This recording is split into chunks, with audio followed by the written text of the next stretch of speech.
Hey everyone, this is Karen Waxman, founder of Retail MBA.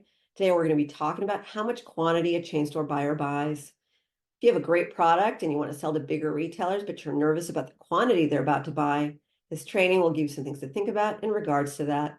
With that said, let's get started on today's training. People always ask me, how much quantity does a chain store buyer buy? And a lot of you guys really want to know that because maybe you want to sell to stores, you want to get into the big chain stores, but you're freaked out because you're not sure whether or not you can handle their kind of volume and their quantity, right? So that's a really common question, and I totally get why you'd be concerned because obviously you are going to be having to create your products and be able to provide that to the retailer. So you don't know whether or not it's time to do that or not.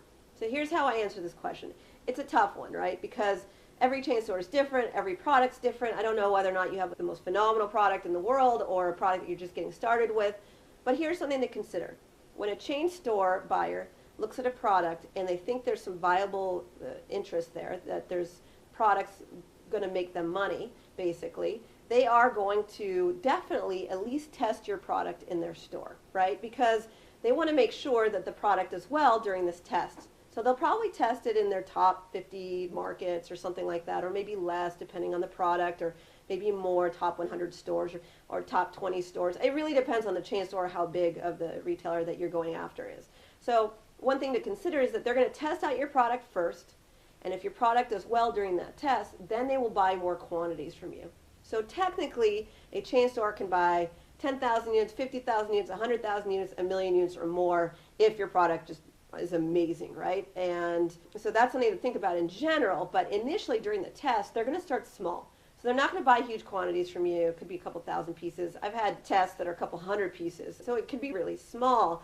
It's just something to consider is that initially the first test, the first go around will probably be much smaller, and then in the future, if your product sells, then you want to make sure that you're able to give them additional products as your product sells and you can sell them in mass. The good news is, for those of you who are freaked out about selling to chain stores, you can start out with smaller test quantities and then you can grow from there. And there's a lot of ways to maneuver that and have conversations with buyers, and I talk about that in future segments. But it's just something to consider that you can start out smaller with the chain stores and then grow your business there once they know whether or not your product is going to sell in their stores. Don't panic. It's actually awesome to get a product into a store, and one chain store order can change your life completely. I've seen it happen to companies where they can just buy so many units, but initially they will start smaller. So I hope that makes you feel a bit better. It's Karen Waxman, Retail MBA. It's retailmba.com, and please be on the lookout for the additional videos that I create. Thanks.